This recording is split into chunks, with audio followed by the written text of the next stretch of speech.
De fato, são dias de muitas vozes, onde boa parte dos cristãos estão divididos em polos que conflitam entre si e que se distanciam da verdadeira prosperidade bíblica.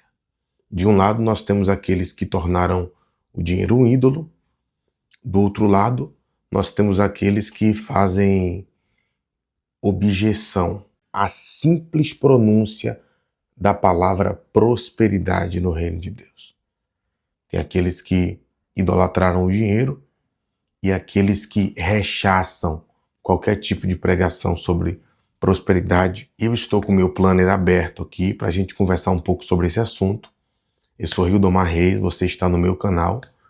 Esse aqui é um canal de teologia bíblica, onde eu falo sobre todo tipo de assunto que eu encontro algum tipo de visão ou opinião de acordo com a palavra de Deus. Então, a primeira coisa que nós precisamos entender é que a gente não pode, de fato, ser avarento, porque a Escritura nos diz que a idolatria é um pecado. Entende isso? E que a avareza é idolatria. Então a gente não pode, de forma nenhuma, idolatrar o dinheiro, ser avarento. Entenda isso como administrar as finanças diferente daquilo que Deus idealiza.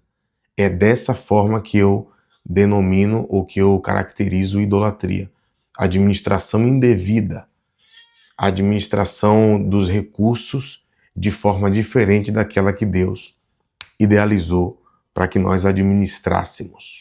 Então, a primeira coisa que nós precisamos entender é que prosperidade na Bíblia não se resume a dinheiro.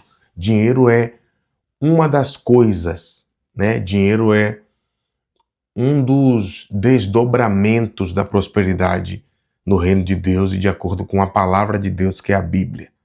Beleza? Então, Hildomar, eu não acho que a Bíblia é a palavra de Deus. Então, procura outro canal, porque esse aqui não é para você.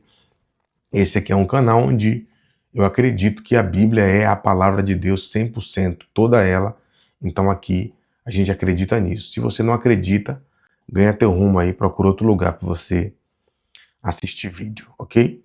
Em Josué capítulo 1, versículo 7 ao 9, estou com o material aberto aqui, diz o seguinte: Tão somente ser forte e muito corajoso, para teres o cuidado de fazer segundo toda a lei. ênfase em toda a lei. Toda a lei, gente, aponta para o seguinte entendimento: eu não posso fazer da Bíblia uma concha de retalhos. Eu não posso customizar o Evangelho, customizar a palavra de Deus. Ficar apenas com os princípios que eu quero ali, que me são confortáveis, e desprezar todo o resto. Não. Ou eu estou interessado em cumprir toda a lei de Deus, ou eu não estou interessado nisso e eu vou simplesmente descartar tudo e vou procurar outra coisa aí para eu fazer, ok? Então compreenda que a primeira coisa que a gente vê aqui em Josué capítulo 1 é que há um chamado de Deus para Josué e que também é para nós, cristãos, para que nós cumpramos toda a lei.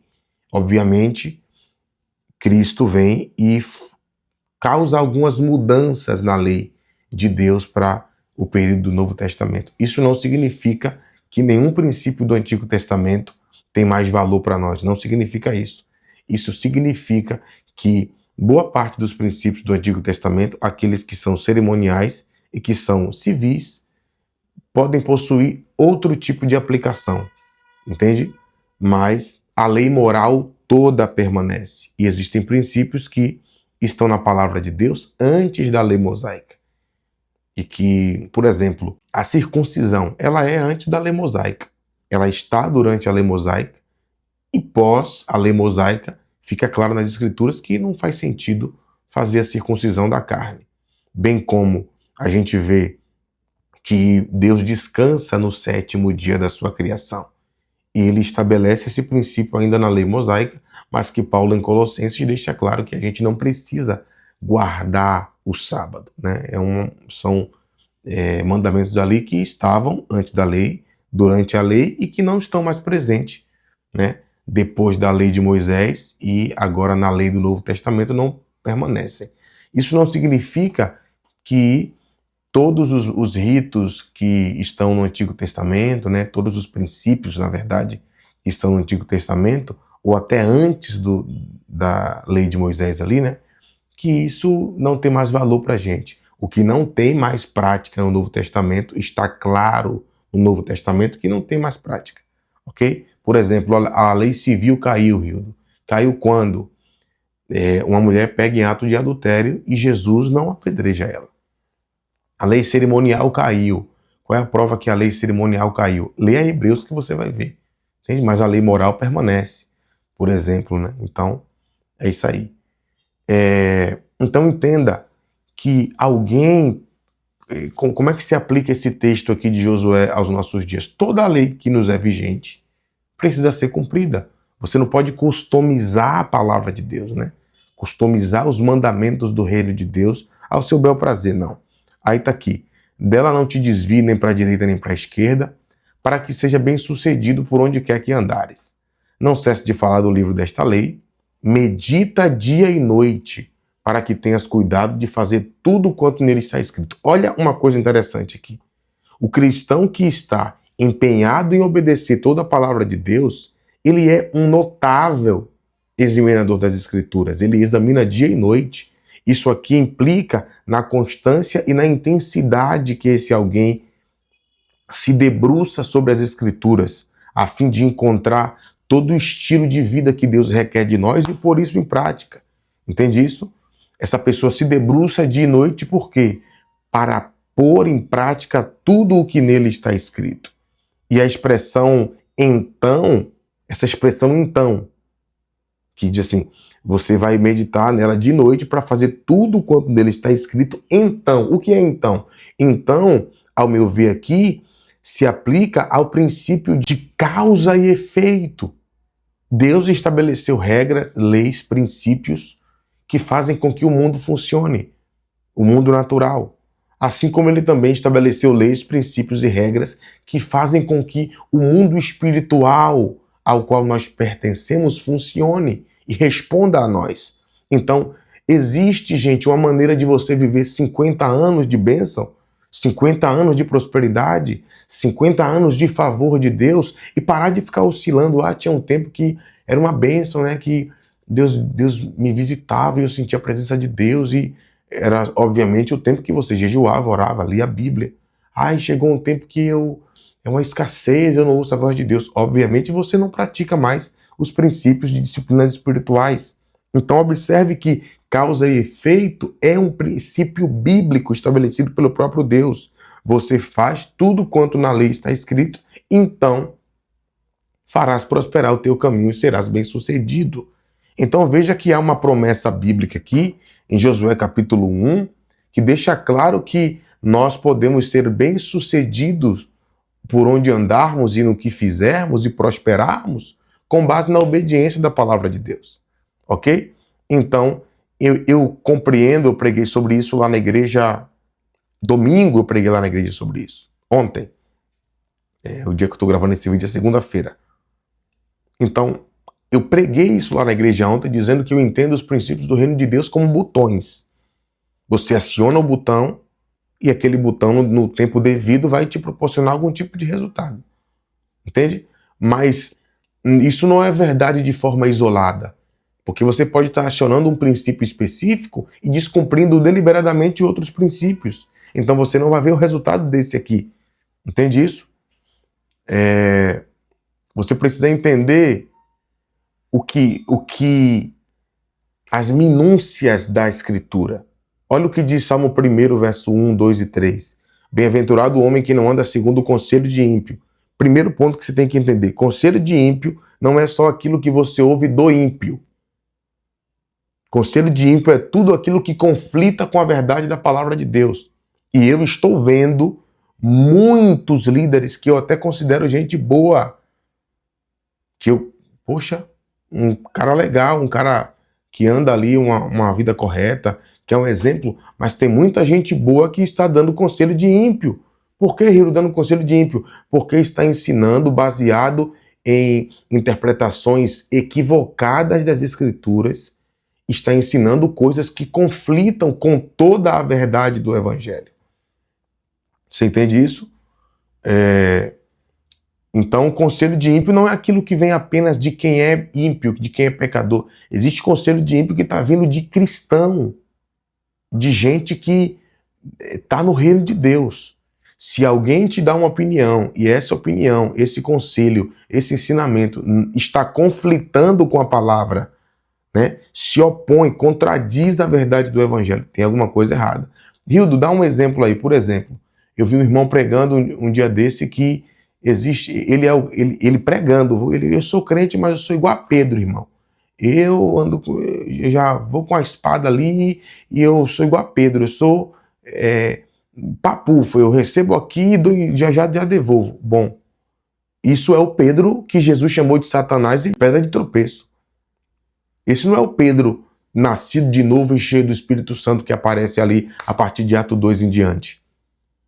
Então, meu amigo, alguém que defende a sua falta de domínio próprio baseado no Pedro dos livros do Evangelho, ele está dando um conselho de ímpio, porque o que a Bíblia defende é que você refreie a sua língua, é que você tenha domínio próprio, é que você faça morrer a sua natureza carnal.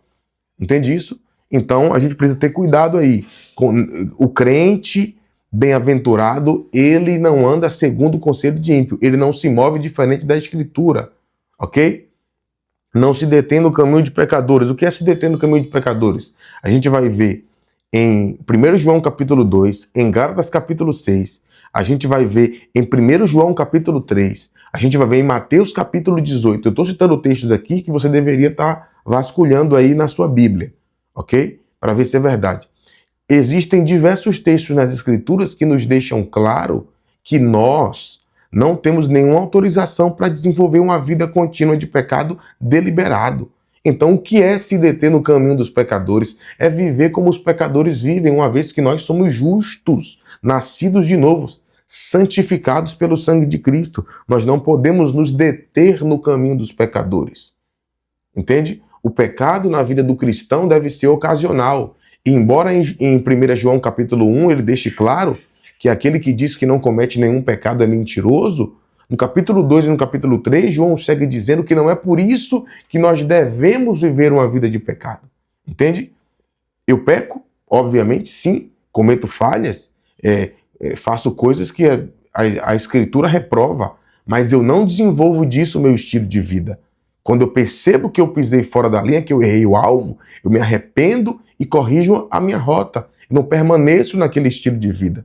Entende isso? Então, o verdadeiro homem de Deus, que está buscando a lei de Deus, que quer ser bem-aventurado, ele não se detém no caminho dos pecadores. E ele não se assenta à roda dos escarnecedores. E os escarnecedores aqui, segundo o Salmo 1, não é o escarnecedor do mundo, é o de dentro. Tanto que nos últimos versículos do Salmo, o salmista vai dizer que esse escarnecedor não permanecerá na presença de Deus. Ou seja, é alguém que está dentro, que se diz irmão e que é um zombador.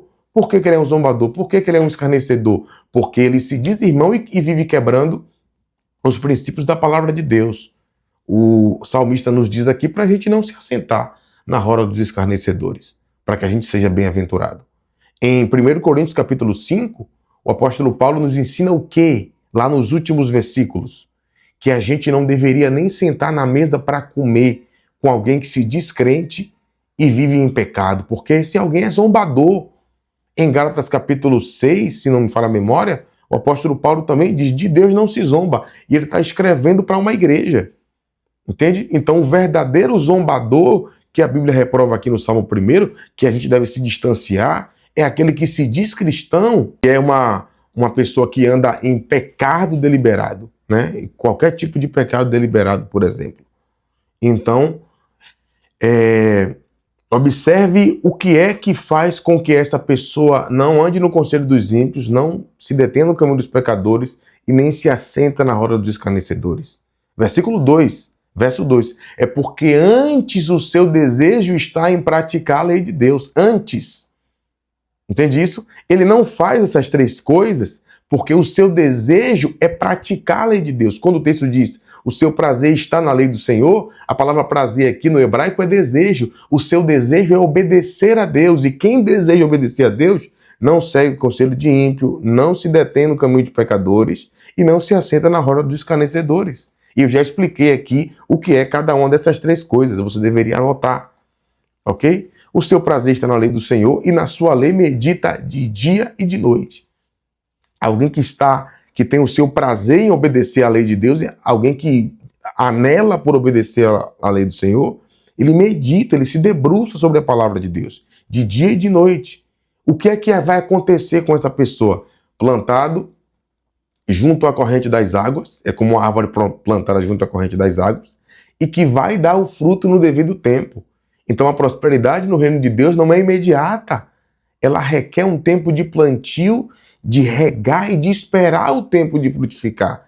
E tem gente que perdeu colheitas maravilhosas da parte de Deus, perdeu de colher níveis de prosperidades absurdos no reino de Deus porque ele desistiu antes de ver o fruto nascer.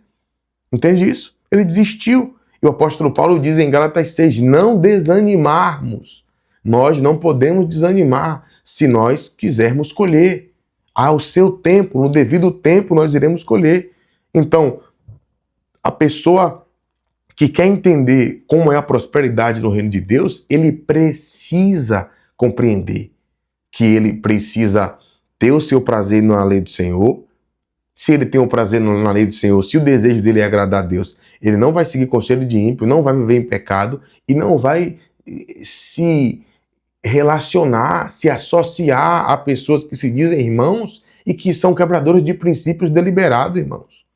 E aqui eu não estou falando de gente que cometeu um pecado, uma falha, ou que está em um momento de fraqueza. Eu estou falando de gente que está deliberadamente, de propósito, vivendo em pecado. E inventando justificativas bíblicas para sustentar a sua vida pecaminosa. Entende? Essa pessoa que vive esse estilo de vida de desejar agradar o Senhor, essa pessoa planta a si mesma junto às correntes das águas do Espírito e ela vai frutificar e vai ser bem-sucedida, vai prosperar em tudo que ela fizer. Mas ela vai precisar esperar, ser perseverante. Então, a prosperidade no reino de Deus, ela requer desejo e prática da lei do Senhor. O que é desejo, Rido, pela prática, pela lei do Senhor? É alguém que anela mais que tudo agradar a Deus. Se você anela agradar a Deus, você vai meditar dia e de noite na palavra. Entende isso? E essa pessoa, por desejar agradar a Deus, vai se afastar de conselho de ímpio, de todo dogma, de todo fundamento, de todo ensinamento, conselho que conflita com a palavra. Não vai se deter no caminho de pecadores, não vai desenvolver vida de pecado. Se ele pecar em alguma coisa, ele vai buscar arrependimento, vai confessar, vai deixar, vai abrir tempo de jejum, de busca ali, de santificação, né? E ele não vai andar com pessoas que não querem nada com Deus, que são zombadores de Deus, porque de Deus não se zomba, né? E o que é que vai acontecer com essa pessoa? Essa pessoa vai ser como uma árvore plantada junto a ribeiro de águas e no devido tempo ela vai dar o seu fruto e vai prosperar em tudo aquilo que ela empreender. Então, a prosperidade no reino de Deus requer comprometimento com as Escrituras e perseverança nesses princípios. Perseverança, ok? Deixe seu comentário aqui embaixo, diga o que você acha. Não esquece de dar um like, de mandar esse vídeo aí nos seus grupos, aí para os seus amigos. Que Deus abençoe você e a gente se vê no próximo vídeo.